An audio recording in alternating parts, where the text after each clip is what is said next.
Nós estamos dando sequência aos estudos no Instituto de Cultura Espírita do Brasil, o ICEB, um instituto de estudos avançados da doutrina espírita, fundado por Diolindo Amorim e tendo Jorge André como nosso presidente de honra. Nós vamos dar continuidade aos nossos estudos, vamos orar juntos e depois vamos fazer o nosso estudo com Kaique Assunção. Mestre querido, amados amigos espirituais, doce Maria, anjos da nossa guarda, nós agradecemos por tudo que temos recebido de todos os vossos corações, em nome de Jesus, em nome de Maria. Ao agradecermos, ainda vos rogamos a todos que nos ajudem no enfrentamento das situações que nos sejam próprias, que nos ajudem a nos mantermos firmes na fé, no estudo e na constância dos nossos deveres morais e das responsabilidades que assumimos perante o coração de Jesus, de Maria, evidentemente abaixo de nosso Pai Celestial. Nós rogamos as bênçãos, Mestre querido, Maria querida, por sobre o nosso instituto, os nossos mentores e por sobre todos os que aqui trabalhamos em ambos os planos de existência. Muito especial, nós rogamos a noite de hoje, porque recebemos mais uma vez o nosso querido irmão, companheiro e amigo Kaique Assunção. Graças te damos, Mestre, por tudo, hoje e sempre, sob a graça de nosso Pai. Assim seja.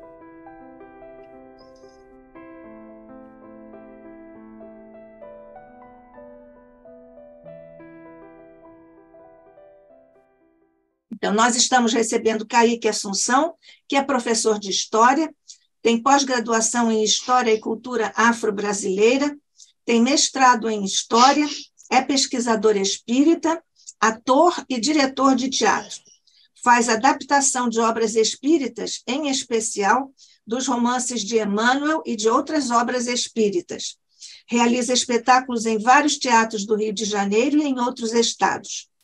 Foi curador de uma exposição sobre cultura e cotidiano na Roma Antiga, apresentada pelas prefeituras de Magé, Itaguaí e no Parque Madureira, aqui no estado do Rio de Janeiro. É colaborador da revista Reformador da Federação Espírita Brasileira, a FEB.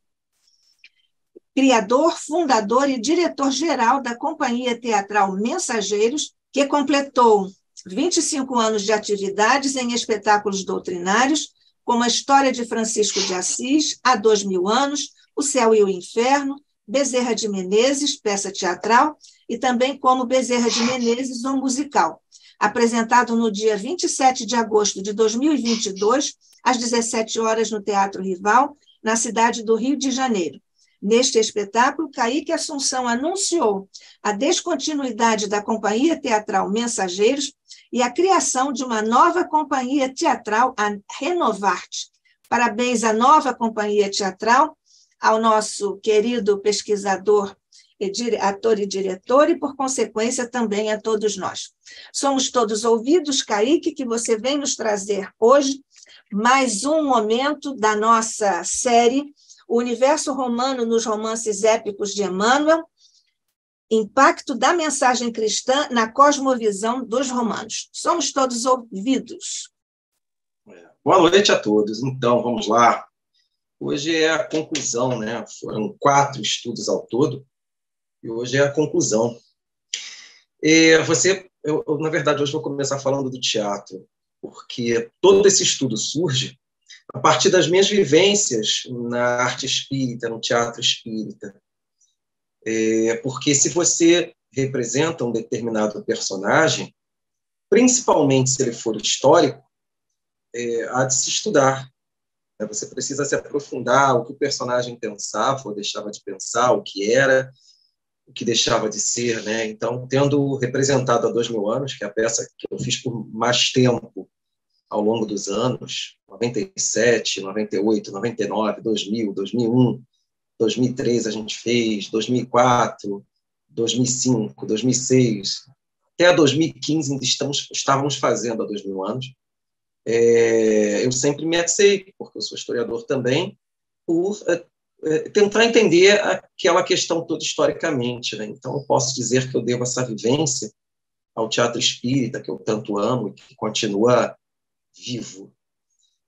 E depois também acabo fazendo, 50 anos depois, e Ave Cristo, né? Então, é desse conjunto aí de peças que surge esse estudo. A gente falou sobre o papel do homem, o papel da mulher, a hierarquização da sociedade. A gente comentou, sobretudo, há 2000 anos, ao longo desses estudos, né? E no último estudo a gente fala sobre a questão da moralidade e da ideologia romana, né? Que antes da gente entrar na questão do cristianismo, a gente precisa entender um pouco isso. Para o romano não existia o bem e o mal, existia a ordem pública. Uma revolta de uma cidade que está, de alguma maneira, atravancando o comércio, trazendo desordem à administração, enfim, né, está matando autoridades romanas, etc. Os romanos vão lá e matam todo mundo sem poupar as crianças ou até mesmo bebês, porque a ordem pública está sendo ameaçada. Para os romanos, misericórdia é defeito de caráter, porque eles entendiam isso muito. Eu acho que, na verdade, ideologicamente, isso é muito atual, tá?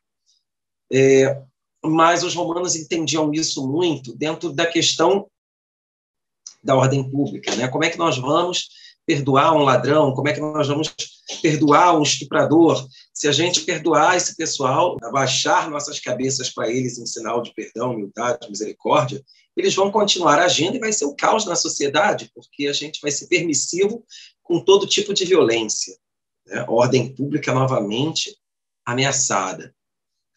Suicídio era uma maneira honrosa de sair da vida, porque significava que você não estava se sujeitando às ações de alguém.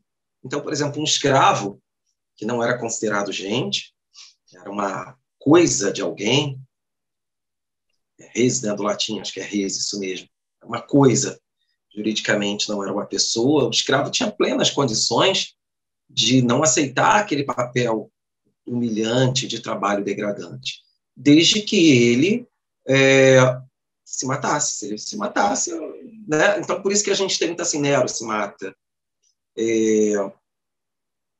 E tantos outros imperadores, autoridades, né, se matam, porque a partir do momento que eles estão acuados, por exemplo, Pescenio Níger, ele sofreu 3 derrotas na Gália, isso na época de Ave Cristo, né?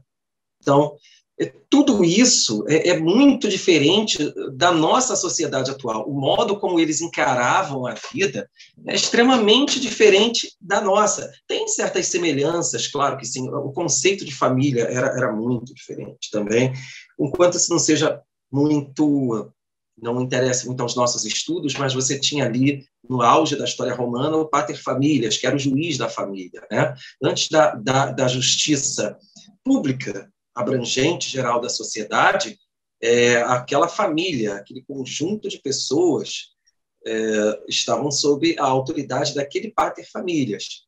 Podia ser irmão mais novo, sobrinho, sobrinho-neto, filho, neto, bisneto, tataraneto, enquanto e mulheres, né? Enquanto aquele homem estivesse vivo, ele era a plena autoridade, ninguém tinha, inclusive, nem herança, né? Ninguém administrava o bem, todos os bens da família, se fosse rica, era administrado por esse pater familias. É isso, sabe? Existe até um conceito de caridade na Roma Antiga. Alguns filmes, até eu já vi filmes romanos, Covardes, abordando rapidamente isso, de pessoas da aristocracia fazerem doações de comida ou dinheiro às classes mais baixas, mas isso era uma questão muito mais de ordem pública do que propriamente de amor fraternal, que depois o cristianismo iria também preconizar, tá? Assim, que era muito comum também no Império Romano, pena de morte, né? Aqueles espetáculos nos circos romanos que a gente vê, A gente fala muito dos cristãos na arena, mas, na verdade, ali era todo tipo digamos assim, fora da lei que era executado ali. Você tinha estuprador, ladrão, você tinha escravo revoltado, né, por algum motivo se revoltado, ou matado mesmo seu senhor. Então, tudo que era crime, desde esses crimes ainda normais na atualidade, de roubo, né, de assassinato, até tudo que afrontasse a ideologia romana, significaria uma revolta contra Roma, estava ali na arena romana. Era uma punição, a pena de morte, muitas vezes revestida de uma coisa meio artística, né? O filme Gladiador ilustra muito bem isso, apesar de eu ter muitas críticas a ele, do ponto de vista histórico, tá? Não do ponto de vista artístico, não. Mas você tinha, por exemplo, ali no filme Gladiador, uma reprodução no Coliseu da Batalha de Zama, né? Uma das maiores batalhas de Roma contra Cartago. E ali as pessoas que iam morrer, os escravos, né? Todos gladiadores, ou transformados em gladiadores, todos eles fazem parte dessa atração circense, né? Então tinha uma coisa toda cívica ligada. Adultério também era uma coisa extremamente diferente, porque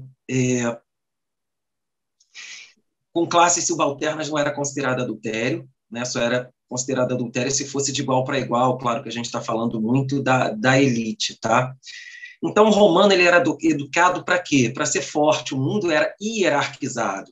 Claro que existe um conceito religioso na Roma Antiga, você tem milhares de deuses ali que presidem a todos os fenômenos da vida, para o bebê, para a grávida, para o bebê que acabou de nascer, para o bebê dos primeiros meses, para a criança, todo tipo, né? Eles tinham deuses para todo tipo, milhares e milhares de deuses. Esses deuses eles estão presidindo as forças da natureza, aos acontecimentos da vida, para o bem ou para o mal. Claro, dentro desse conceito nosso, eu posso muito bem evocar um Deus para me vingar de alguma coisa.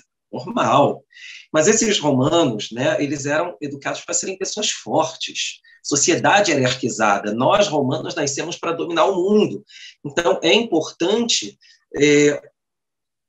para desenvolvimento da sociedade, tudo que os romanos consideravam de civilização, era importante que a sociedade mantivesse essa ordem, né? Uns dominam, outros são dominados, porque a revolta só vai trazer consequências ruins para todos, etc. Então, o romano ele era criado orgulhoso, ciente de que ele representava uma autoridade que era superior a todas as demais. Aí você tem até uma questão jurídica, óbvio, que os romanos dominavam e eram os senhores do mundo, das terras conquistadas.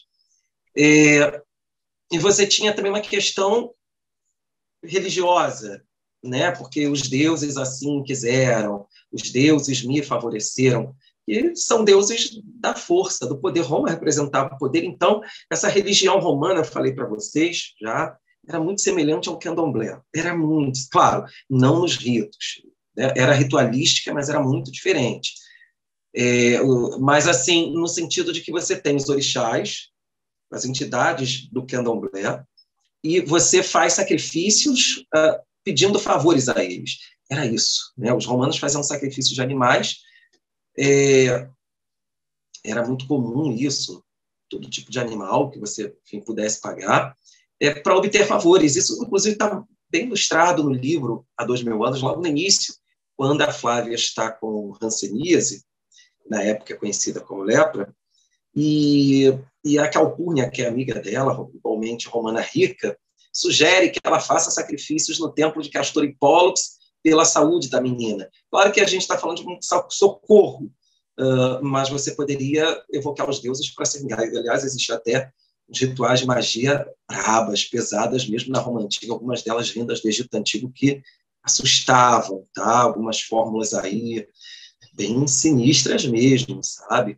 Os romanos, eles acreditavam em vida após a morte, mas era uma coisa muito diferente do céu cristão, né, de tudo aquilo, era muito diferente.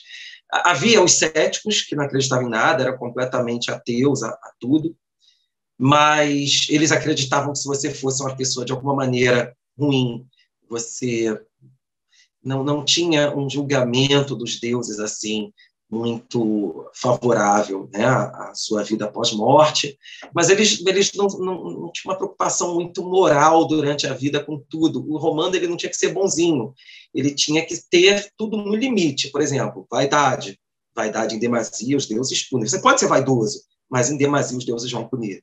Orgulhoso em demasia os deuses vão punir. Era tudo muito assim. Sexo, principalmente na época de há 2000 anos, né? Era muito mais liberado. Na época de Ave Cristo, isso está até no livro, o Taciano, ele já tem uma espécie de revolta moralista, revolução moralista, em que já exigia-se que o jovem ele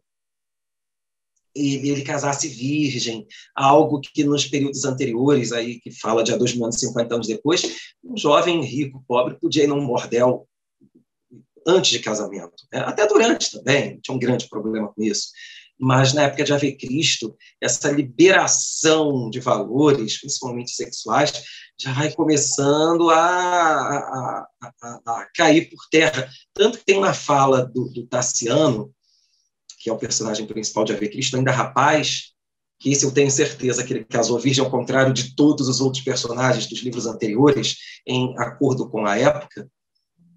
Mas o Taciano tem uma fala muito interessante quando fala de questões sexuais, né? Que ele fala: é difícil sair da intimidade com Minerva, a deusa da sabedoria, para entender qualquer conversação de Vênus, né? Então você percebe ali um laivo do tempo que ele estava vivendo, sim, porque Roma era muito liberal,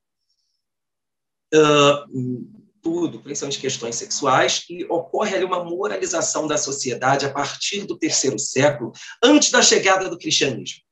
Né? Eu ilustrei, por exemplo, essa questão do sexual, né? Que acabo de referir isso. Já se exigia que o jovem casasse virgem ou algo assim, que respeitasse mais a esposa. Essas questões sexuais aí de prostituição já são muito mais não são bem vistas, né? Ao contrário dos períodos anteriores, etc. Dito isso, a gente fala agora do cristianismo. Existiam médiuns também na Roma Antiga, feiticeiros. Os romanos adoravam recorrer à adivinhação do futuro. E claro que tinha charlatão, a gente fala em termos espíritas, né? A gente fala em charlatão, fala gente que tinha dons mediúnicos autênticos.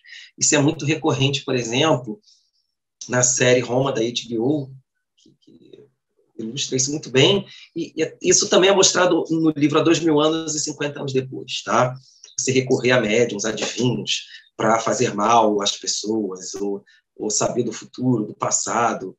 Um deles, inclusive, chega a falar em reencarnação, porque os romanos, eles também não eram parasitas da Grécia, como se imagina. Na verdade, Roma é a primeira civilização a colocar em prática. Antes disso, Alexandre o Grande teve essa visão, mas a ideia de Alexandre o Grande morre com ele, e Alexandre o Grande se foi muito jovem, né?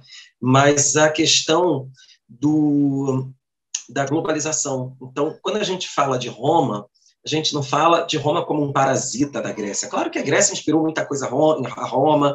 Roma tinha um fascínio muito grande pela Grécia. Inclusive, tem um pensador romano que fala uma coisa muito bonita. A Grécia cativou Roma, né? Mas os romanos, eles dominaram povos de 3 continentes e tinham uma ligação comercial com povos que iam muito além das fronteiras do Império. Os romanos chegaram a fazer contato, comércio com a China, que era lá do outro lado, ainda é do outro lado do mundo, longe, né? A Itália para a China é muito longe. Então, assim, os romanos eles eram muito cosmopolitas, na medida em que eles abraçavam tudo que as civilizações com os quais eles tinham contato podiam oferecer. Então, a gente tinha deuses do Egito, da Pérsia, que a gente vai abordar agora, o deus Mitra, né? Daqui a pouco. Tinha deuses, tecnologias, né? Para auxiliar o dia a dia, que determinadas civilizações pudessem oferecer, arquitetura, engenharia, o que fosse, né? Você tem, por exemplo, as casas no norte da África, que tinham determinada tecnologia e acabamento diferente do que você encontra nas cidades da própria capital do Império, né? Você tem, por exemplo, uma ideia muito interessante na arquitetura romana, que é o arco, que aquele arco ali é resultado de uma miscigenação, digamos assim, uma mistura da cultura etrusca. Os etruscos são o povo do norte da Itália, né? muito importante aí no período monárquico republicano, e que influenciaram muito Roma. Então, você tem um arco, que é uma mistura de uma tecnologia etrusca com tecnologia grega. Então, os romanos juntam e fazem uma coisa nova. Isso era a cultura romana, né? Eu, particularmente, enxergo muito isso como historiador. Roma foi a primeira civilização a falar em globalização, e quando Roma desaparece, essa globalização desaparece, só é retomada na nossa época. Tá? Israel, Reino de Israel, o povo judeu, que já tinha todo aquele passado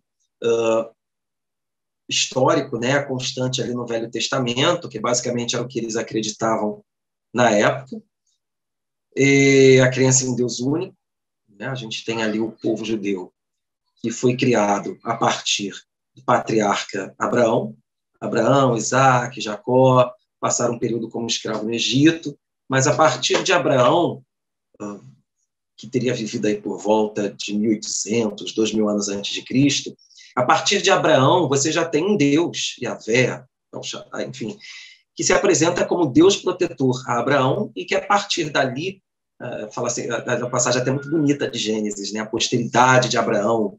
Olha, Deus fala com Abraão, né? Comenta, olha as estrelas do céu e conta, se é que você pode. Assim será a sua posteridade. E aí você tem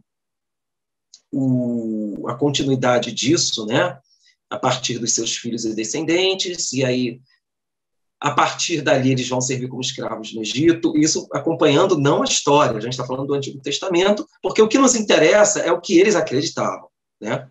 E aí, depois de um certo período como escravo no Egito, eles voltam a Canaã, que é a atual Israel, ali são governados por juízes. O primeiro juiz foi Moisés, que estabeleceu as bases ali do povo hebreu, através dos 10 mandamentos, que todo mundo conhece, e ali se começa a se estabelecer o que a gente chama de monoteísmo, né? Na verdade, na minha opinião, é uma questão histórica ali, ele não é exatamente monoteísmo, é monoarquianismo, monolatria, que, vamos dizer assim, é um intermediário entre o politeísmo e o monoteísmo puro, tá?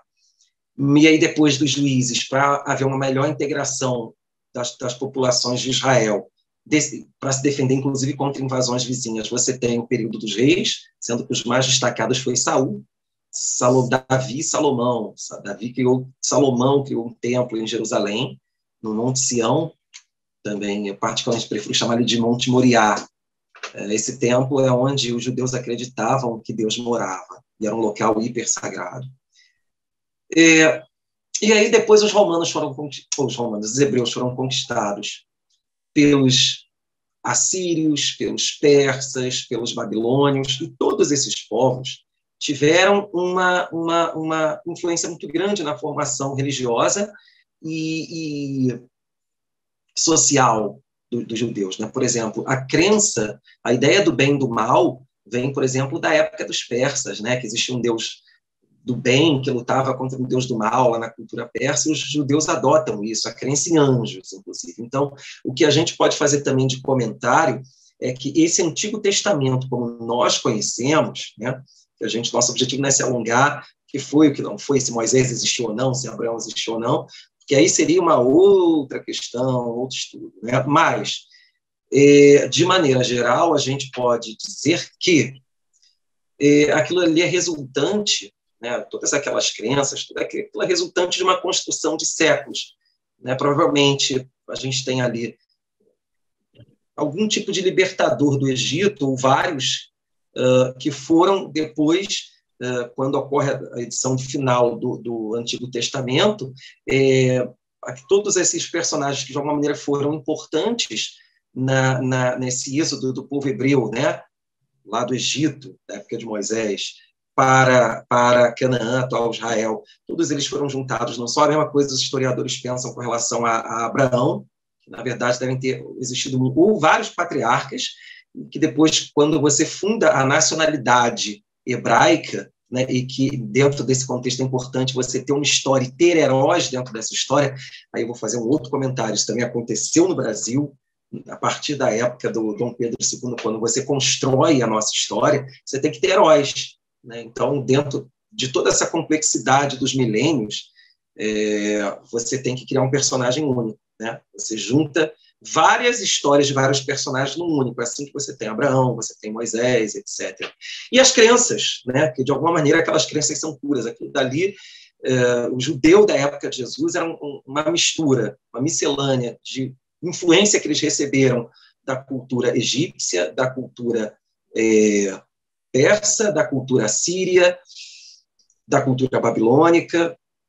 E, claro, mais adiante, ocorre a restauração, os persas dão uma relativa liberdade aos hebreus para que eles voltassem a Israel e reconstruíssem a cidade de Jerusalém.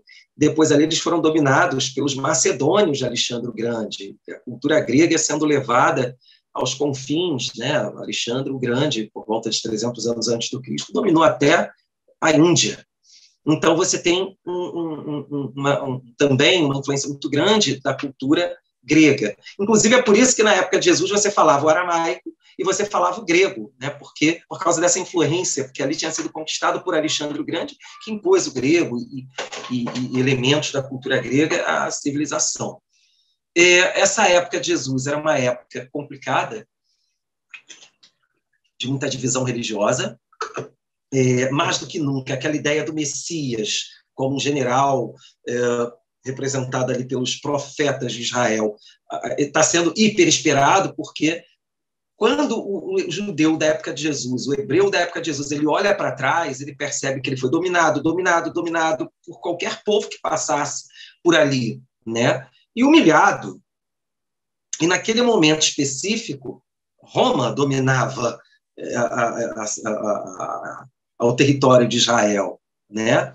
Então, assim, é um momento de extrema nervosismo por parte desses hebreus, né? Mais do que nunca, esse Messias, que era para eles um grande general, iria varrer a maldade do mundo e entregar esse cetro do mundo a Israel. Eles esperavam o fim do mundo para muito próximo, esse fim das coisas, né? Perdão, fim do mundo não, fim das coisas e a vinda do Messias.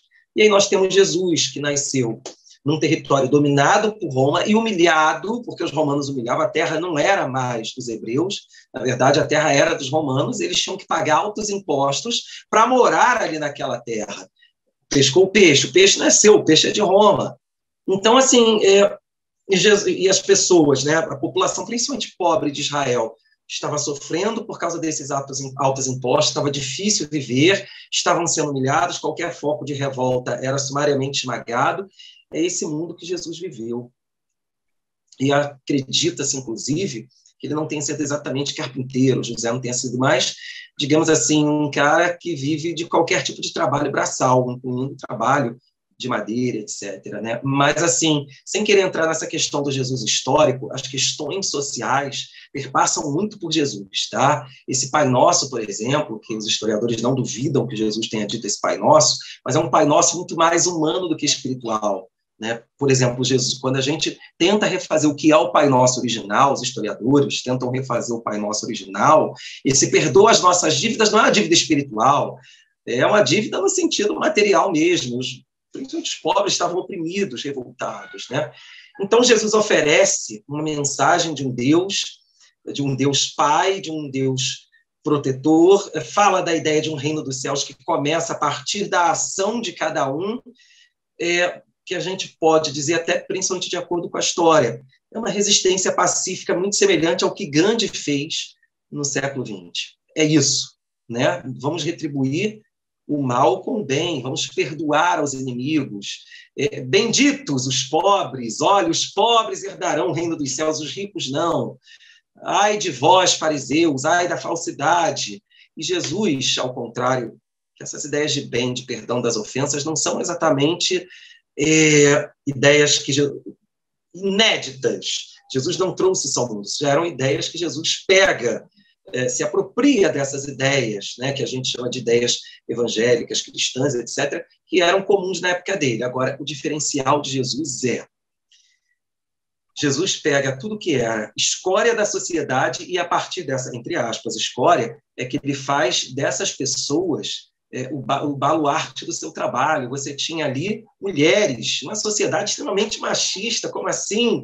No cristianismo original, mulher tinha liderança, pescador, comerciante, publicano, que era um cobrador de impostos mal visto, provavelmente até rolava ali uma corrupção. E esse cara, Mateus, que Jesus chama para ser apóstolo, não discípulo, apóstolo, você tem ali um sicário, que é o Simão, acho que é o Simão, isso mesmo, que é um sicário, é um guerrilheiro romano que andava com um punhal encurvado guerrilheiro judeu, perdão, e que eles eram revoltados com o domínio romano e eles partiam para uma ação de confronto físico mesmo, de sabotar, de fazer sequestro, de matar romanos pelas estradas, né? Então, Jesus, na verdade, ele faz essa revolução no sentido de que ele pega tudo que era escória da sociedade, tudo que era mal visto e é visto com preconceito, e são esses que ele faz do baluarte do Evangelho.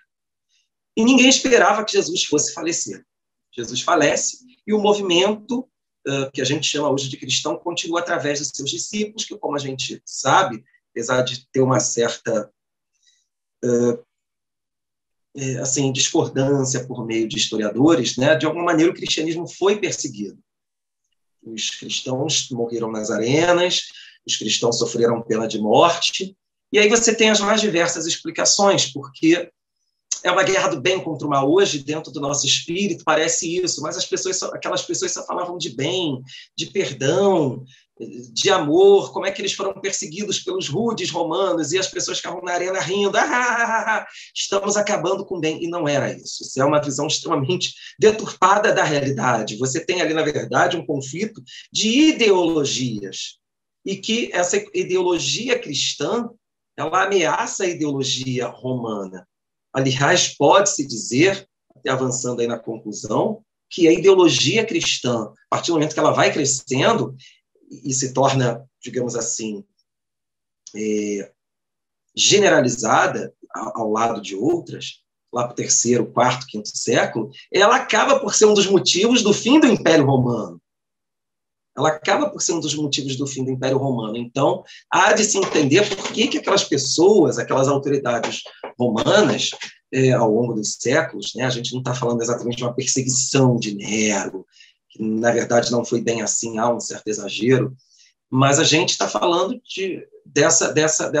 desse estranhamento à doutrina cristã por parte dos romanos, tá? Porque aquilo ali ameaçava realmente a ideologia e o Império Romano, como de fato foi um dos motivos da queda do Império Romano, na medida em que você muda aquela personalidade, aquela ideologia da força, do orgulho, da vaidade, e acaba por transformar parte daquelas pessoas em algo absolutamente diferente do que elas eram. Os judeus, por si só, já tinham uma ideologia muito diferente dos outros povos, porque os gauleses eles eram politeístas, os gregos eram politeístas, os persas eram politeístas.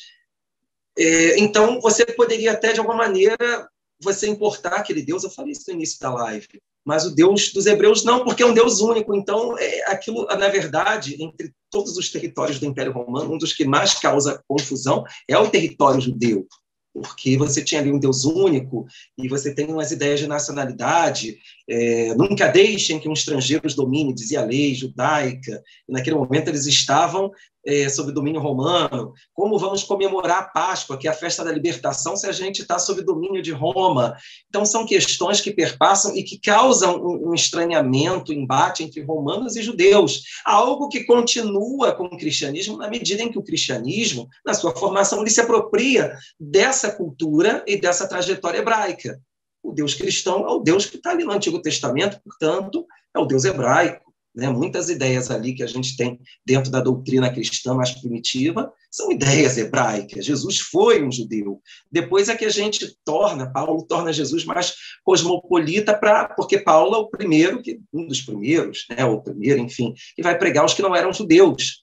Então, não interessava muito um Jesus hebreu aquelas populações dos confins da terra do Império Romano que nem sabiam que era Israel. Então, Jesus se torna um redentor do mundo. Isso é uma construção muito interessante, tá? Dito isso, alguém quer falar alguma coisa? Quer perguntar? Porque, a princípio, eu estou desenvolvendo assim, a moral cristã e a moral romana, dando umas pinceladas históricas, porque nosso objetivo não é exatamente falar da história, da crítica histórica a tudo isso, né? Mas sim, agora a gente chegando exatamente onde a gente queria. E aí a gente vai começar a falar dos personagens do livro Há 2000 anos e do 50 anos depois do Ave Cristo. Mas, enfim, alguém tem alguma coisa a perguntar? Eu tenho. Sim.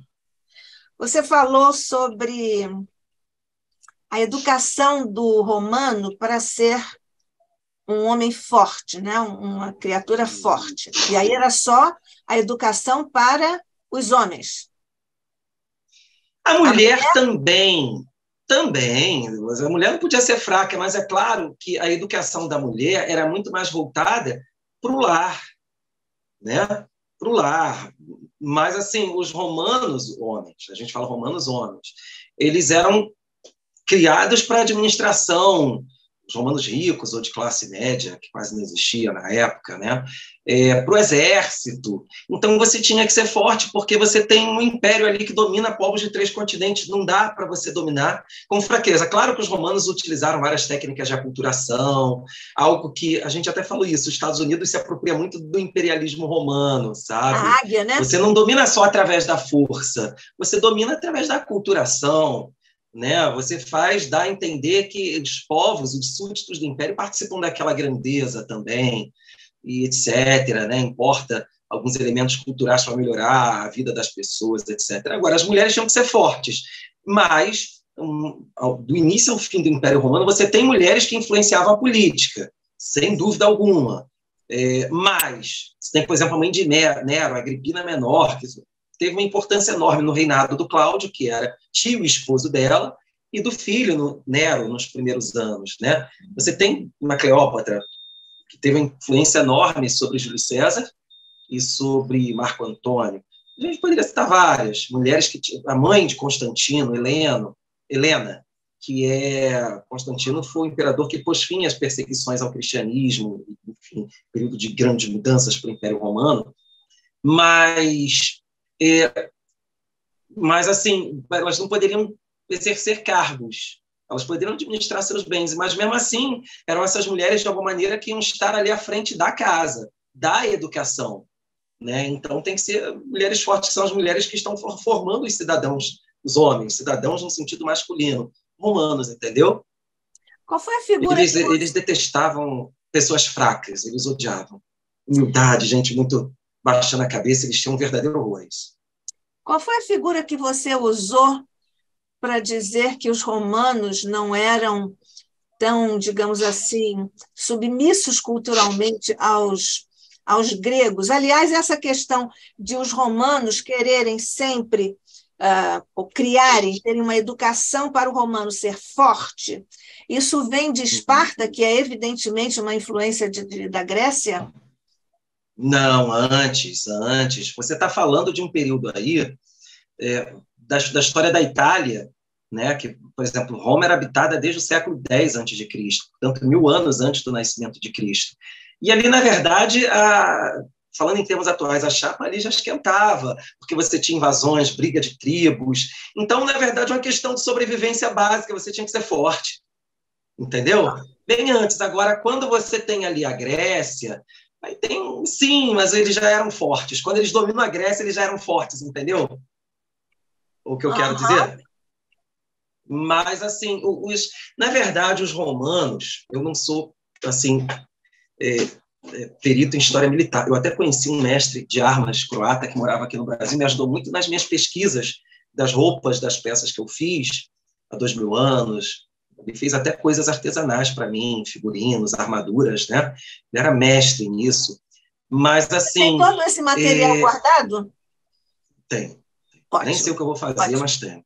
Não, você não mas, pode assim, isso. Coloque... Olha só, se você não quiser fazer nada, eu vou fazer um museu no ICEB. Quer dizer, só um momento. Laura, só um momento. Laura é minha filha. Laura, pega aquela espada, uma das espadas ali para mim.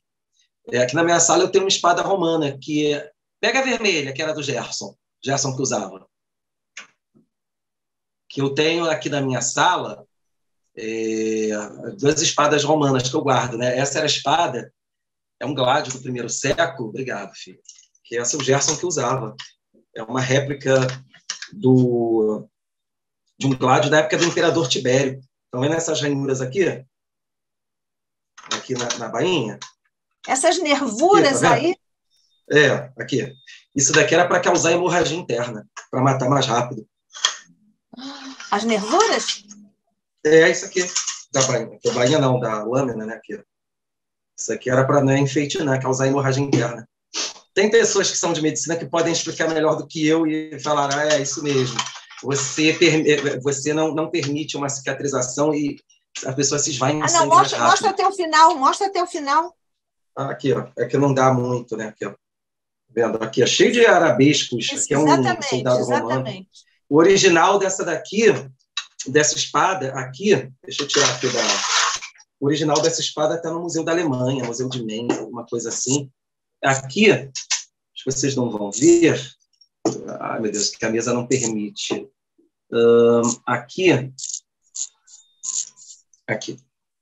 Aqui você tem, o original dessa espada está na Alemanha, já falei, né? Aqui, sentado no trono, é o imperador Tibério. Aqui, voando, né? Essa entidade aqui é uma deusa protetora do imperador Tibério. E esse aqui é uma autoridade romana, e esse daqui é o Germânicos, que seria imperador no lugar do Tibério, solicitando uma audiência a ele. Isso aqui foi utilizado muito, essa espada. Não era de soldado, não, tá, gente? Isso aqui era de general, até pela riqueza dos detalhes, nas guerras contra os povos da Alemanha, entre os anos 6 e 9 depois de Cristo. Inclusive, guerra que os romanos perderam porque eram uma emboscada, né? Mas o original está lá. Você tem uma cópia Você tem uma cópia também da espada do soldado? Já que essa era do general? Tenho várias, eu tenho mais de 10 espadas. Está aí na sua sala? Não. Aqui eu só guardei a minha espada do Gerson, que a gente usava há 2000 anos. É mais simples. Na verdade, assim, você tinha vários tipos de espada, que a gente chama de espada, mas é gládio, tá? Que gládio é uma espécie de facão, ela é mais curta. Depois é que surge a espada, no 3º, 4º século, que a espada é mais alongada. Mas ela é basicamente... Você tem ali vários tipos de espada romana, agora eu ignoro os nomes, que, como eu falei, isso é a história militar, né? Mas você tinha, por exemplo, essa espada era para enfiar, né? Você enfiar numa pessoa. Mas você tinha uma espada que era para cortar membros, um gládio, tem um nome para isso, acho que é o gládio... Eu esqueci os nomes. E você tem pelo menos uns 3 ou 4 tipos de gládio que serviam para coisas específicas, né? Um desses nomes, que eu lembro, é o gládio pompeiano, porque vários exemplares dele foram encontrados na cidade de Pompeia, que é onde, inclusive, termina a história de há 2000 anos. Mas cada um tinha uma função. E qual é a diferença da espada de um soldado para uma pessoa rica? A espada do soldado não tem nenhum desses detalhes, entendeu? Você tem ali o punho, que é mistura de metal com madeira. Não tem acabamento, Nádia, porque essas incrustações aqui douradas, que na época provavelmente foi de ouro, para um general, não dá para fazer isso daí. A gente está numa época pré-industrial, que isso era tudo feito à mão e era muito caro. Você tem que encomendar para fazer, né? Quais eram as dimensões? Por isso que as pessoas acham mal. Quais eram as dimensões da espada? De um gládio. Esse aí do general. Isso aqui é curto, 60 centímetros, que era um facão. 70? 60 e pouco, por aí era curto, era facão. Eu tenho, por exemplo, o gládio, que tem 50 e poucos centímetros. Essa do general tem 60 ou 70 centímetros? 60. 60? Ah, sim. Era um facão, por isso que Não era assim mesmo, a gente fala espada... mas a gente fala espada, mas o termo certo não é para esse tipo. É um gládio. Gládio, na verdade, é uma espécie de facão. Porque os romanos, eles lutavam muito no chão, infantaria. Entendeu? Então, você tinha toda uma técnica de combate e tal. Aí, a partir do 3º, 4º século, a cavalaria romana ganha muito destaque. Porque os povos que vinham, por exemplo, do norte ou da Ásia, né? Os hunos, por exemplo, eles andavam a cavalo. Então, aí já é uma outra técnica de luta, porque você está a cavalo, como é que você vai atingir a pessoa no chão com um gládio de 60 centímetros? Né? Não tem como. Então, aí é que surge, dentro do exército romano, a espada, que é mais alongada, mas só a cavalaria usa. Aí eu tenho espada. Por exemplo, ali no filme Gladiador, não está aqui, tá, não. Onde é que está? Agora, eu tenho uma réplica da espada da cavalaria, eu tenho. Essa espada da cavalaria tem 1,10 m, 1,20 m, é lindíssima. Já é aquela espada mais clássica que a gente conhece. Uhum. Quanto Essa espada que eu tenho uma réplica. Quanto pesava o gládio do general? Deixa eu ver aqui. 1,5 kg, 2 quilos, 3. Uhum. Assim, um equipamento total era por volta de 30 quilos. Pois era feito de quê? De ferro? 30 quilos. Era feito de ferro? Era ferro. E essa sua ferro, eles tinham assim, estanho, é o que a gente chama hoje também, fazer muito acabamento que a gente chama de latão, que é douradinho, né? E essa do Gerson, pesa quanto? É feita de que material? É feita de que material? Não sei. Não, esta sua. Esta sua então, aí. Não sei. Não? Não sei. Não é ferro, não, tá? Não é ferro, não. Não deve ser. Porque senão já teria enferrujado. Não faço ideia. Pode ser madeira, não? Não, é toda de metal. Ela é toda de metal, tá vendo? Assim, ela é de um metal duro, mas eu não sei o nome. Não faço ideia de que metal seja. Ela foi feita, se não me engano, assim, do nosso acervo, eu tenho capacetes de soldados romanos em Israel, de general, de tudo, né? A gente tem mais de 150 peças da época. Só a espada eu tenho mais de 10. Esse acervo meu vem do mundo. Ô, Kaique, tem que botar isso no museu, viu? Vamos ver, né, quando eu desencarnar, que eu espero que demore um pouco, né? Não, mas eu não estou dizendo válido, isso. Estou dizendo que você deixa isso aí para, digamos sim. uma destinação para o ICEB, por exemplo. Pode ser, é válido. É válido, sim. Mas, assim, eu tenho... Até lá nós teremos uma sede, se Deus quiser, hein? Esse acervo meu veio de várias partes do mundo. O Gerson me ajudou muito a adquirir esse acervo, né? A gente tem peça que foi feita nos Estados Unidos, na Itália, na Alemanha. Posso dizer que eu tenho... Por isso que você abre até o estudo aí falando da minha exposição, né? Eu acho que o material, o acervo que eu tenho da Roma Antiga, acho que no Brasil ninguém tem mais do que eu. Acho que não. Eu tenho até moedas da época. Uhum. Tem réplicas e tem moedas da época. Sim. As verdadeiras... Pente, eu consegui adquirir pente, espelhinho feminino, eu tenho também, é do 3º século, 4º, por aí. Ih, que beleza esse museu vai ser. Olha só. Anel também eu tenho. Tem o quê? Anel? Anel também. Eu lembro, isso aí eu lembro. Essas coisas mais óbvias assim, eu lembro. Agora, você disse que você faz uma restrição aos gladiadores, é isso? E aproveitando aqui, gládio e gladiadores, os gladiadores lutavam com espada? Com gládio, não, né? Isso, era com gládio. Você tem vários tipos de gladiador. Você tem, por exemplo, a gente tem uns nomes que há muito tempo que eu não uso, retiários, que era uma rede. Você tem, assim, gladiadores especialistas em armas, né? Esse usa determinada arma. Esse retiários, por exemplo, acho que retiários lutava com uma rede e um tridente, que, aliás, quando eu fiz a Ave Cristo começa com luta de gladiadores no Coliseu. A gente tinha uma luta de gladiadores que era sempre muito tensa, a gente se machucava. E esse personagem do Retiários, que eu reproduzi, assustou muita gente, porque ele era um camarada, um tridente enorme que a gente fez aqui com um artesão ferreiro, né? Artesão que a gente fala foi feito em ferro mesmo, de um tridente, uma réplica do tridente de Netuno, com uma rede na mão, e essa rede tinha umas garrinhas nas pontas, né? Que você laçava, jogava a rede na pessoa, a pessoa tentando se livrar, vinha meio que rasgando, né? Tipo, as coisas assim bem sinistras. Mas sim, aí você tinha um gladiador, não sei se era Murmilo, que ele lutava com gládio, vem disso daí, gladiador vem disso daí, tá? Que eles lutavam. Depois o termo ficou generalizado, mas você subdivide, né? À medida em que as lutas romanas vão se especializando, etc., aí você divide. Tá. Deixa eu abrir aqui novamente. Quem estiver querendo fazer perguntas pode interromper aqui, viu? porque eu tenho as minhas, mas vocês também podem ter as de vocês. Aliás, gostaríamos muito. Mas enquanto não chegam as de vocês, você fez uma consideração, Kaique, sobre o monoteísmo, a monolatria e o politeísmo. Pode comentar um pouquinho isso? A monolatria, politeísmo são vários deuses, o monoteísmo é uma crença em um único Deus, e a monolatria é quando você reconhece que existe um Deus superior aos demais. Você reconhece que existem vários deuses, mas tem um Deus superior aos demais. Isso é o intermediário. Então, o mono aí é um Deus que seria numa hierarquia... Numa taxonomia politeísmo ou monoteísmo. Seria um Deus superior aos outros deuses, é isso? Você reconhece outros deuses. Sim. Entendeu? Já no cristianismo... Isso é anterior... no judaísmo... Isso é anterior ao Olimpo? Porque também havia uma taxonomia no Olimpo grego.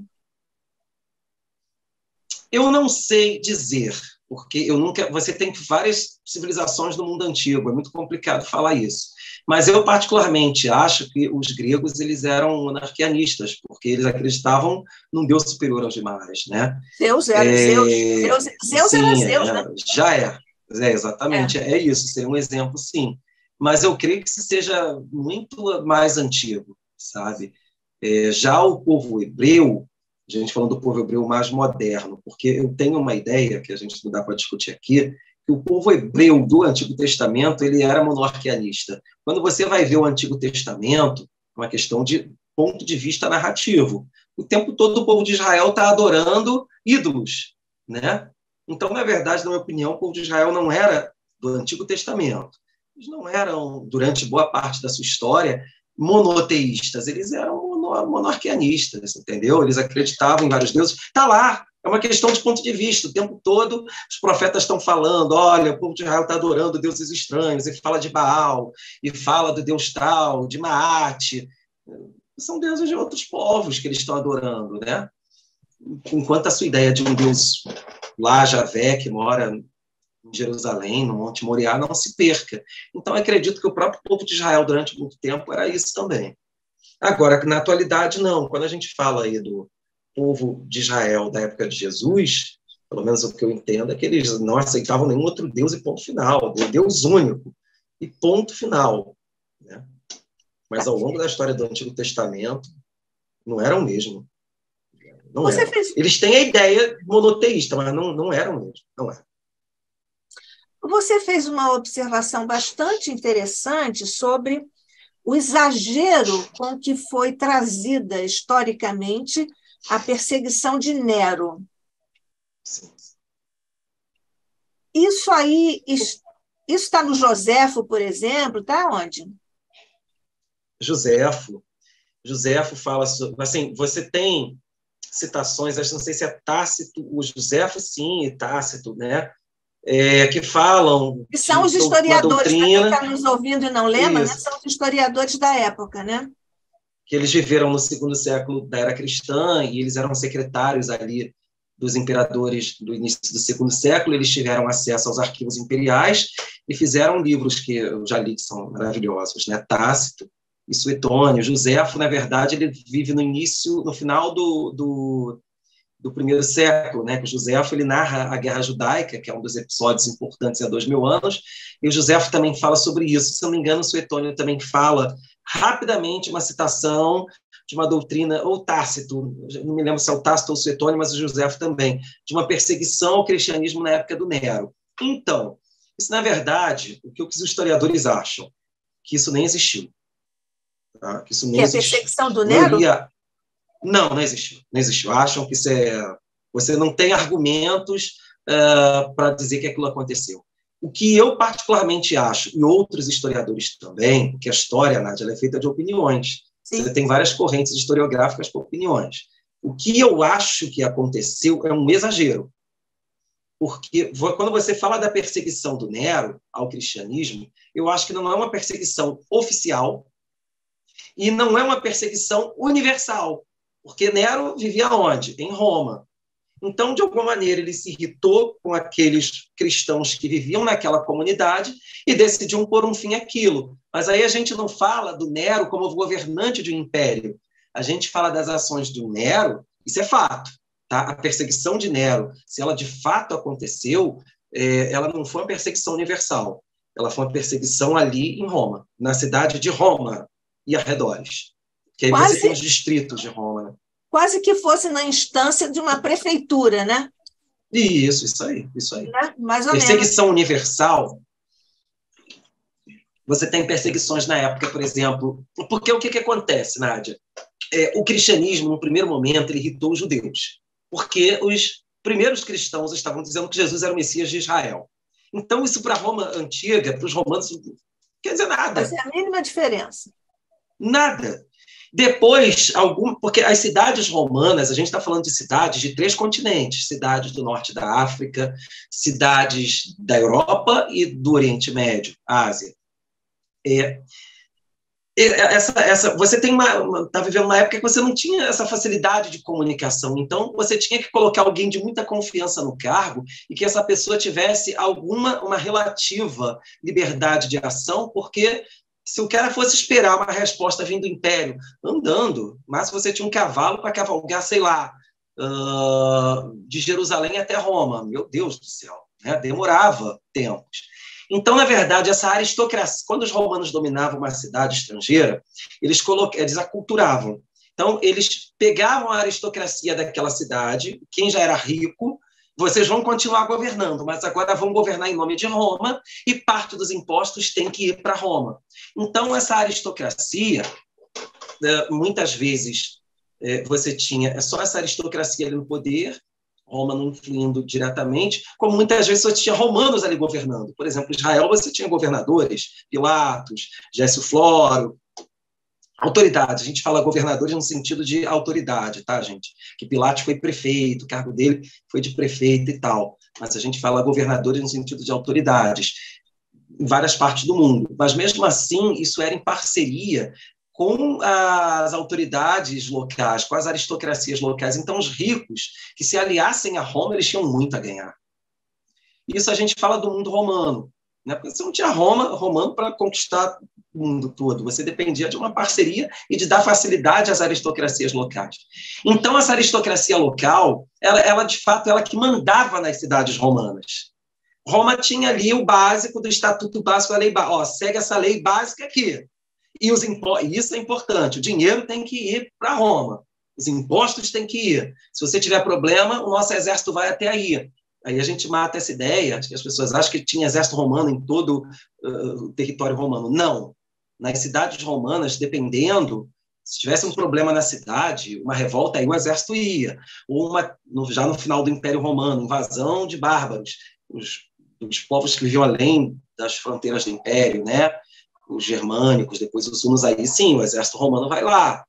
Mas, então, essas autoridades das cidades romanas, pelo mundo romano, elas tinham muita autonomia para administrar e fazer ali o que bem entendesse. Né? O que eu quero dizer com isso? Que as perseguições ao cristianismo no primeiro e segundo século, elas são locais. Daquela cidade ali decidiu perseguir, pronto. Vai para outra, acabou. Por isso que tem historiador que fala, já vi historiador levantando essa bandeira, de que esses mártires cristãos eles queriam ser martirizados, porque bastava fugir, bastava ir para outro local, entendeu? Agora, perseguição universal ao Império Romano, isso é unanimemente aceito, até onde eu sei, inclusive a época de Ave Cristo, isso está descrito em Ave Cristo, é uma passagem histórica famosa, é a perseguição do Décio, porque você tem ali, na época de Ave Cristo, uma crise econômica, uma pandemia, que o Emmanuel ele fala de uma peste, mas ele não explica que na verdade, que os romanos estavam vivendo uma pandemia, e aí vai até uma sugestão à FEB, expliquem isso, porque falta muita explicação, apesar deles já terem feito nota de rodapé, falta muita explicação sobre a época ali. Mas em Ave Cristo você estava vivendo uma pandemia. Só um momento. E é por isso que você vê a Blandina, filha do Tassiano, morrendo de peste. Você tem Lívia morrendo de peste. Emmanuel não explica, mas é uma pandemia. Veio do Oriente, foi causada por ratos. Tá? Mas não é peste negra que a gente depois vai ver, não. Acho que é peste, me lembro agora, mas foi causada por ratos, se não me engano. Essa é a pandemia ou epidemia de Antonina? É por essa época aí, não? É da Antonina? A continuação dela. a continuação dela, que Marco Aurélio morreu nessa pandemia, né? Uhum. Então, o que você tem ali na época de haver Cristo? Quando os romanos do Império estão passando por esse problema, no ano 200 e pouco, né, 230, 240, não me lembro exatamente quando o Décio governa, acho que é 250. E aí, o que o Décio conclui? Que as coisas chegaram nesse ponto porque os deuses se voltaram contra o Império Romano. Os deuses não estão favorecendo a gente. Se a velha religião romana pensava logo isso. Por que não está favorecendo a gente? Por causa dos cristãos. O cristianismo está se espalhando e os cristãos se recusam a adorar os deuses romanos, algo que para as outras civilizações não tinha problema, porque se você tem um gaulês ali que adora vários deuses, você se curvar para um deus romano não tem um grande problema. O problema é que o cristianismo, herdeiro do judaísmo, adora um deus único. Vamos obedecer ao imperador pelas regras civis, mas adorar, né? Você tinha ali o culto ao imperador. O imperador tinha um quê de divino, era um representante dos deuses na Terra. Então, você tinha muita estátua dos imperadores romanos pelas cidades romanas que você devia prestar uma espécie de adoração, um culto ao imperador, né? Os cristãos negavam veementemente isso. Então, o que o Décio fez? Isso está bem descrito em Ave Cristo, quer dizer, relativamente descrito, tá? Eu sei muito mais pela história. Emmanuel fala da perseguição de Décio, que matou vários personagens do Ave Cristo. Essa foi a primeira perseguição universal, ok? O Décio determina que as pessoas fossem as cidades, os cidadãos, enfim, todos os habitantes do Império, aí já eram cidadãos, né? Fossem prestar juramento ao imperador, o culto ao imperador.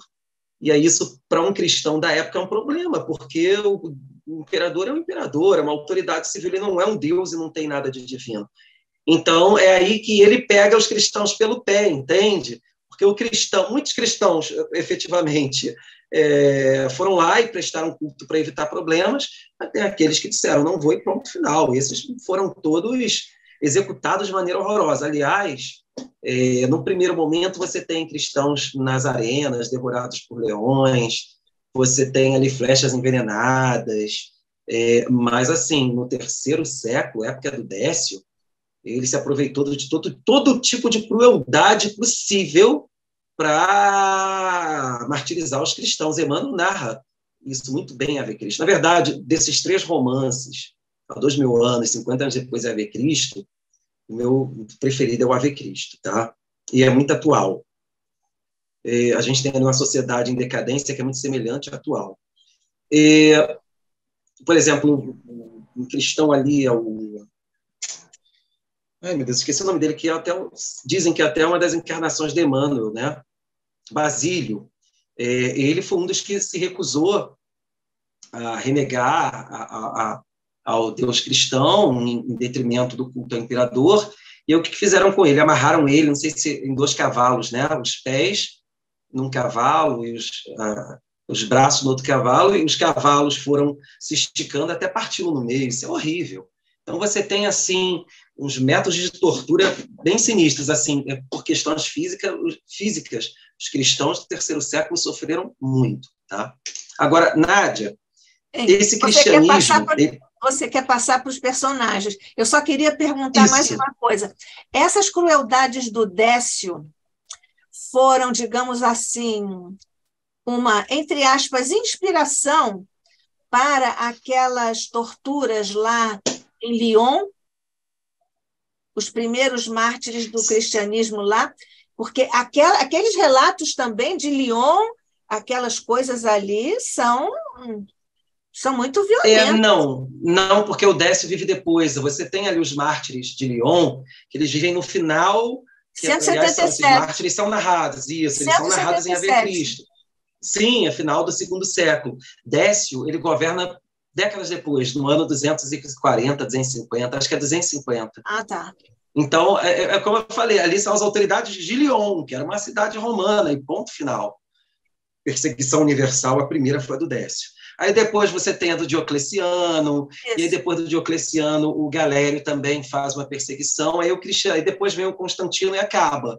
com essa perseguição, porque o cristianismo estava se tornando uma religião predominante, não única, porque você tem o culto a Apolo, que estava muito forte ali na época, e você tem o culto ao Mitra, que era extremamente forte e rivalizava com o cristianismo, né? Mas sim, eu queria falar dos personagens, voltando ao início. É nítido, né? Acho que a gente mesmo está chegando às conclusões. Por que um Públio Lentulus ou um Flamínio Severus está fazendo restrições ao nascimento do cristianismo? Porque é óbvio, você está... O primeiro perigo, né? A ideologia romana representada na pessoa de um Públio Lentulus ou de um Ovídio Lúcio no 50 anos depois, quando eles falam que o cristianismo está em contradição com todos os nossos princípios e valores, é um perigo. Porque Jesus está igualando todo mundo. Jesus está igualando todo mundo e está abençoando o pobre. Todos são iguais diante de Deus. Jesus teve um discurso social muito forte de que todo mundo tivesse os bens repartidos igualmente. Jesus, muitas vezes, condena os ricos, né? Então, o que Jesus está atacando? A hierarquia romana de força. Jesus está indo diretamente na ideologia básica de força romana e está demolindo aquilo. Né? Deus abençoa os pobres. A felicidade para Jesus era cada um ter o seu pedacinho de terra, sem explorar ninguém, entende? E isso daí, por si só, já vai demolir parte do poderio romano baseado na hierarquização. Da mesma forma que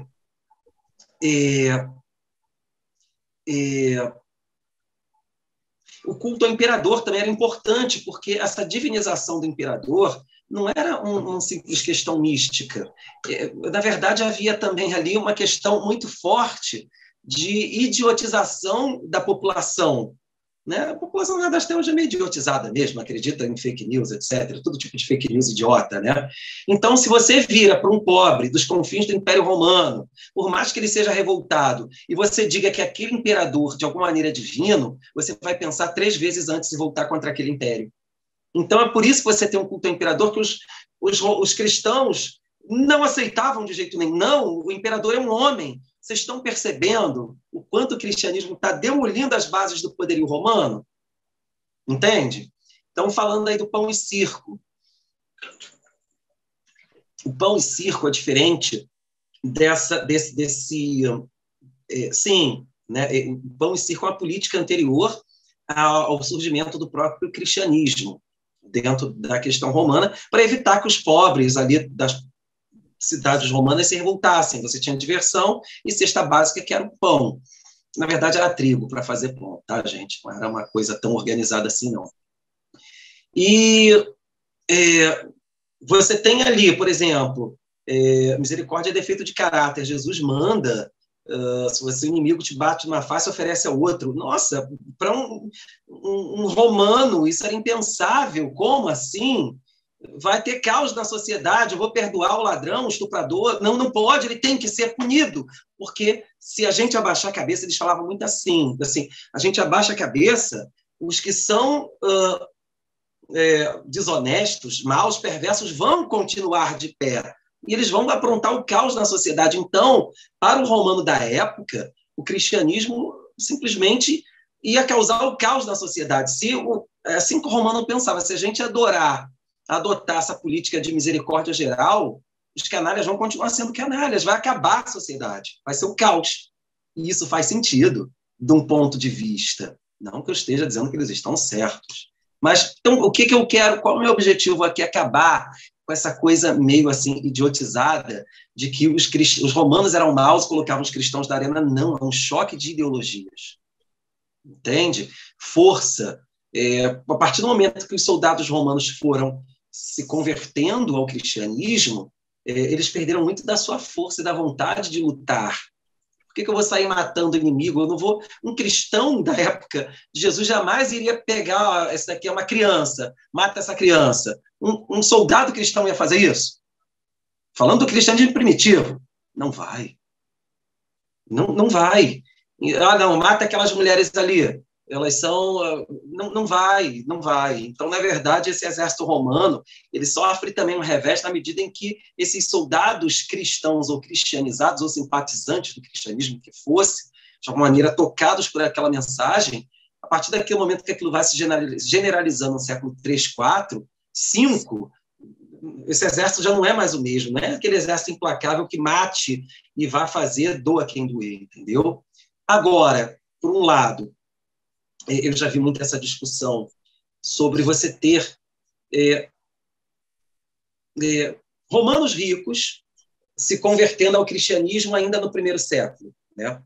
Eu tenho uma ideia, que eu lanço, inclusive, nesse livro, que está parado, aí eu não tenho intenção de publicar, sobre há 2000 anos. Porque você tem ali, no há 2000 anos, uma figura central que se converte ao cristianismo e que conhece Jesus. Quem é ela? Lívia. E ali você tem umas discussões da Lívia com Públio Lentulus que são muito interessantes, que ela fala, Jesus deve ser um emissário dos deuses enviado a esse mundo em grande missão. E você tem umas discussões de Públio Lentulus com a sua esposa Lívia, que está, de alguma maneira, adotando as ideias de Jesus, que ela fala muito assim, emissário dos deuses, né? Eu acho que essa conversão da Lívia, Emmanuel mesmo fala que ele adapta, não foi uma conversão pura, tá? Eu acho que Lívia só se tornou verdadeiramente cristã nos anos finais da sua vida. Por que eu falo isso? Eu acho que ela continuava adorando, de alguma maneira, aos deuses das suas crenças romanas, porém, ela consegue colocar Jesus no meio desse panteão romano, porque existia ali em Roma os livros sibilinos. Os livros sibilinos é um conjunto de profecias que era guardado enfim, pelas autoridades romanas. Parte deles se queimou, acho que eles só tinham 2 guardados, tem uma historinha dessa daí. E os livros sibilinos, eles falavam de um Messias que viria para causar uma revolução no mundo, né? Então, eu tenho certeza que Lívia, Emmanuel pode ter retirado do livro, mas que Lívia, quando ela vê Jesus, ela acha que Jesus é aquele Messias dos livros sibilinos que eram tão comentados dentro da religião e da sociedade romana. Entende o que eu quero dizer? Eu tenho certeza disso. Então, eu acredito que Lívia, por mais que ali Emmanuel queira demonstrar a Lívia como uma cristã pura, né, até cumprindo a função de Emmanuel, que é a educação do ser, né, seria até romanceada, ele está romanceando a vida de pessoas que são reais, né? Então, se ele está romanceando, não tem por que ele ficar explicando muito isso, ele tem que mexer um pouco nessa estrutura. Mas eu acho isso, que Lívia ela não abre mão das suas crenças nos deuses romanos e ela simplesmente coloca Jesus dentro dos livros sibilinos. Aí sim, no final da vida dela, eu tenho certeza que ali ela não adora mais nada. É uma construção psicológica muito lenta e muito natural, né? A gente, por exemplo, quando se torna espírita, a crença que nós abraçamos, não é um ano que a gente vai abrir mão, não é uma construção, às vezes, de uma vida inteira ou de reencarnações, até a gente entender que certas coisas não fazem sentido. Velhas crenças nossas não fazem sentido. Então, isso é muito... fala muito a minha alma. E eu posso dizer que o Neio Lúcius, do 2º século, né? O Neio Lúcius, que é o avô da Célia, também é outro romano que se converte ao cristianismo, possivelmente ele foi pelo mesmo caminho, tá? Só que o Neio Lúcius ele já deve, talvez, abraçar algumas crenças ali, eu acredito que ele fosse um filósofo estoico, né? Aí a gente fala de algumas da filosofia grega, etc. E como filósofo estoico, acho que ele percebe que as ideias de Jesus têm muito a ver com a dos filósofos gregos que ele tinha no alto grau, né? Eu acho que o Neio Lúcius, quando ele se converte ao cristianismo, ele vai por esse caminho. Mas eu duvido muito também que o Neio Lúcius tenha aberto mão das suas crenças de um momento para o outro, tá? Eu duvido muito mesmo. Essa crença, essa conversão, com certeza foi muito lenta. Mas o que eu quero dizer com isso? Eu tento dar algum sentido ao porquê de um romano, Lívia, sobretudo Lívia, né? Olhar e falar, opa, vou adorar a Jesus como uma divindade, ou um quê de divino, né? Eu acho que a Lívia recorre muito aos livros sibilinos, tá? Eu tenho certeza disso, que ela lembrou do Messias dos livros sibilinos, um Messias que ia trazer a salvação para o mundo, não necessariamente rico, algo assim. Eu desenvolvo muito isso no meu estudo, muito mesmo nesse estudo que eu faço, né? Mas, enfim, de maneira geral, você tem isso, né? O cristianismo está corroendo as bases da ideologia romana, na medida em que suicídio já deixa de ser uma saída honrosa para a vida, muito pelo contrário, você tem ali uma reforma moral, os romanos aprendem a ideia do bem e do mal.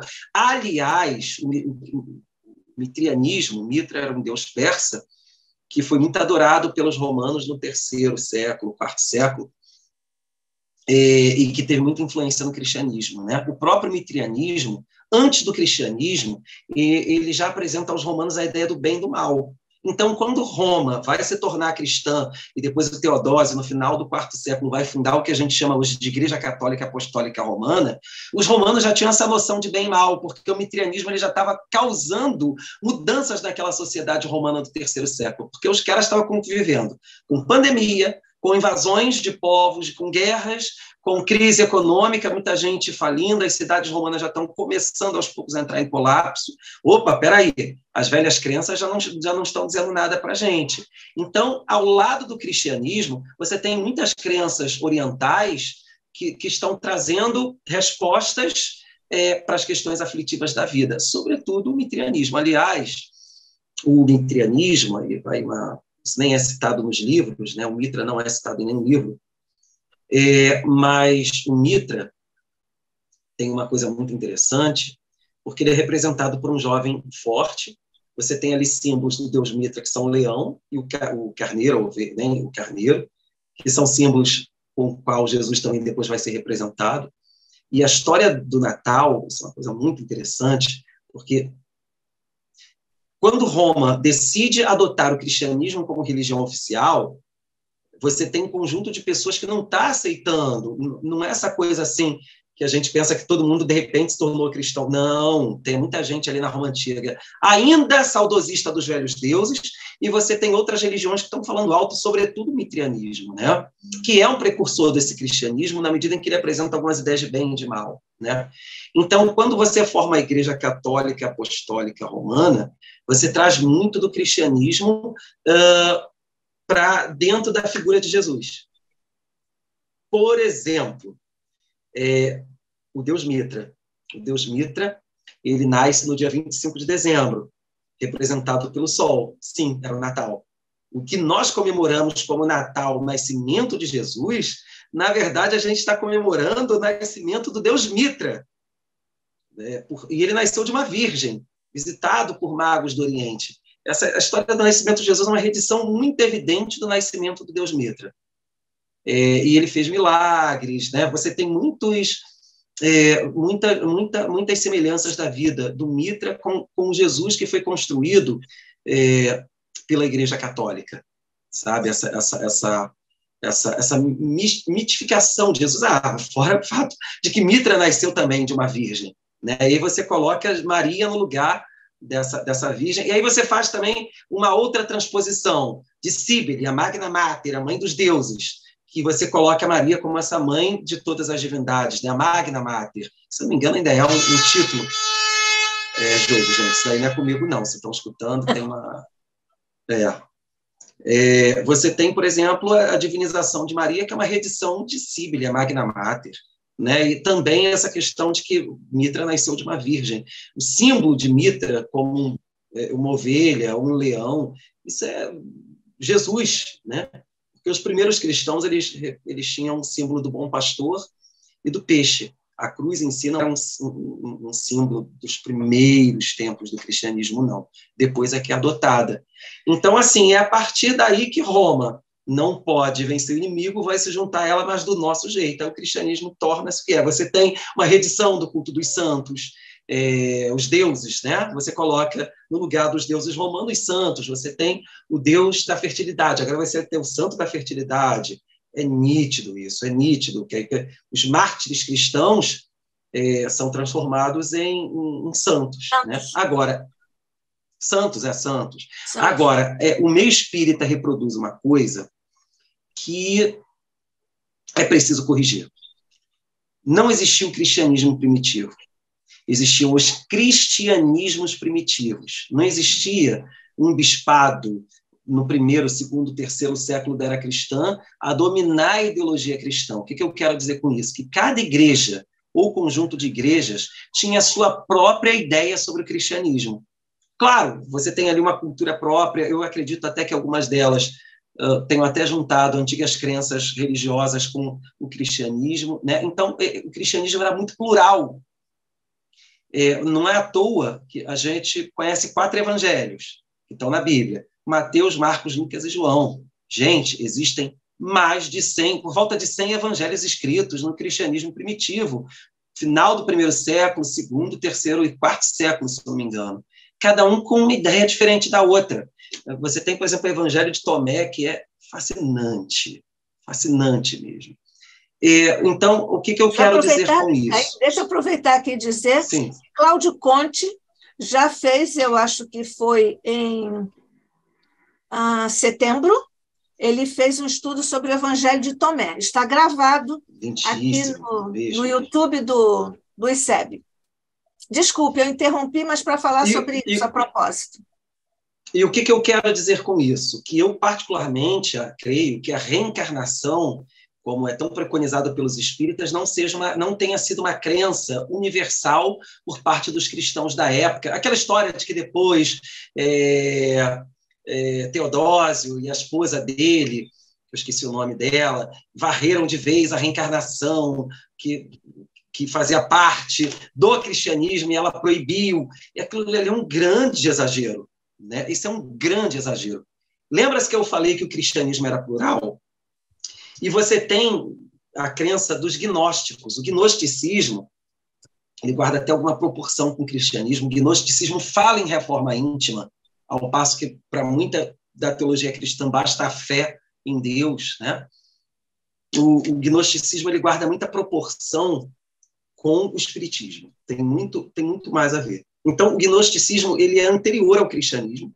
E quando o cristianismo surge, os gnósticos eles abraçam parte dos cristãos abraça o gnosticismo. Então, dentro dessas correntes que você tem cristãs, repito, sem evangelhos, com ideias mais ou menos diferentes entre si, você tem uma parte desses cristãos, uma corrente desses cristãos que é, sim, reencarnacionista. Quem são esses cristãos reencarnacionistas? Os cristãos gnósticos. Então, onde está esse exagero? Em o espírita dizer que o cristianismo era a crença, a reencarnação era a crença geral dos cristãos. Não, era uma parte deles. E é a partir do momento, Concílio de Nicéia, que Constantino começa a organizar a coisa e dá um corpo único ao cristianismo, é ali que a reencarnação começa a ser deixada de lado, porque não era interessante, entendeu?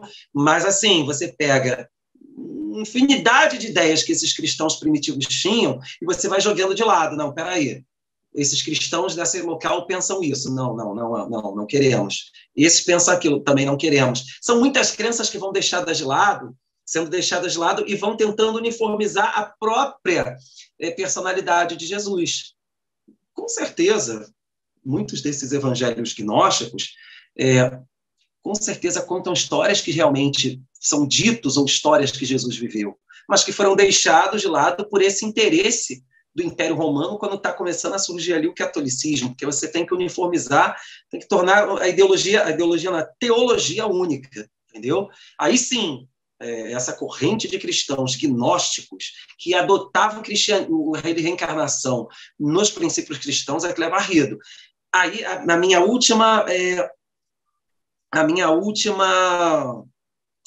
o meu último comentário aos personagens romanos, em Ave Cristo, principalmente em Ave Cristo, talvez em 50 anos depois, mas é mais em Ave Cristo.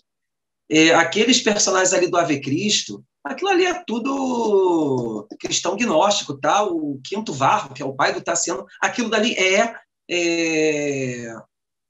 tudo gnóstico. Quando ele fala de reencarnação, que ele conseguia casar as ideias gregas com as ideias cristãs, Com certeza, boa parte daqueles personagens que estão ali cristãos, que abraçam ideias de reencarnação, né? O principal deles é o Quinto Varro, é tudo gnóstico, é tudo cristão gnóstico. Se você, por exemplo, fosse, na época mesmo de haver Cristo, né?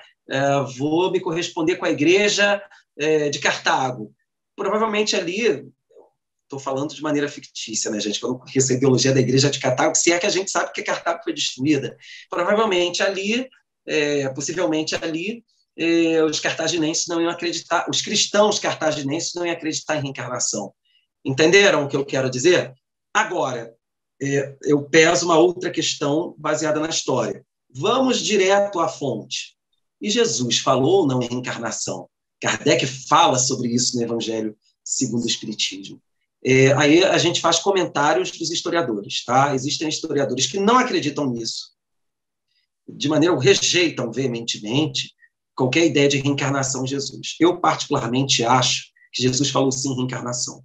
Primeiro, porque você tem ali um povo hebreu, né, que era herdeiro do Império de Alexandre o Grande, e, enfim, falavam grego como uma segunda língua, e os gregos falam em reencarnação.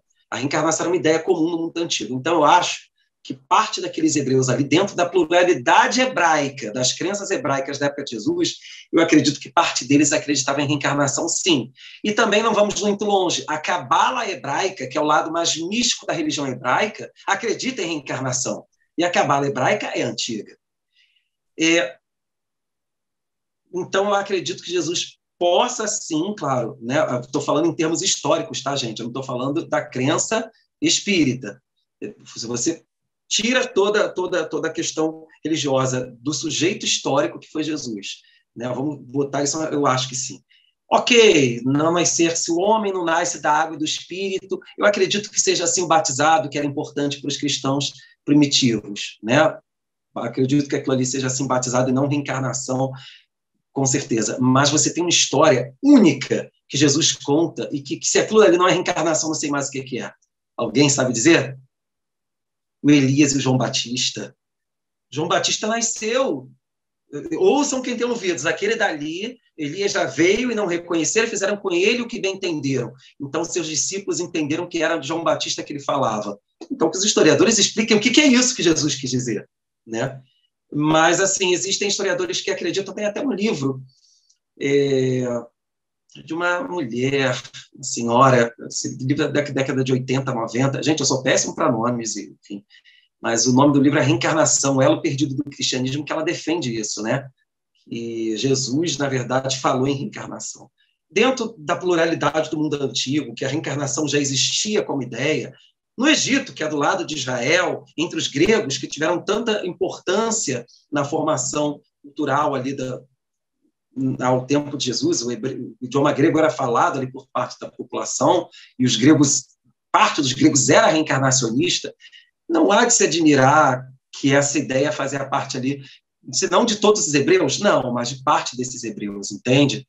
Então, assim, era isso que eu tinha a dizer sobre o que eu percebo da questão do confronto do cristianismo, que foi o cristianismo primitivo, nos romances históricos de Emmanuel. Da mesma forma, não desacredito a perseguição do Nero, tão comum em Paulo Estevão.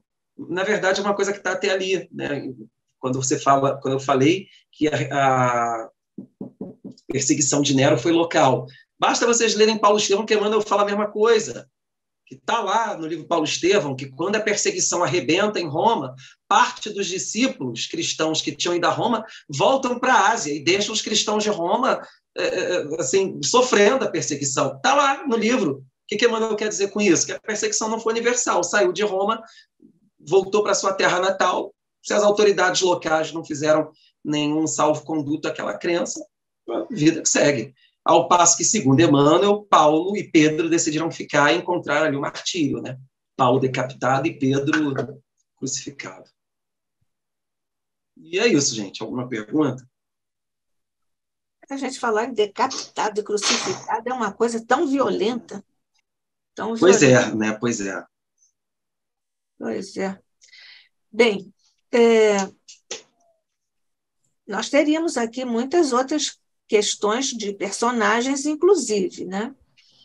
Uhum. Mas, se você tiver alguma Sim. outra questão para fazer aqui, para trazer. Não tenho não.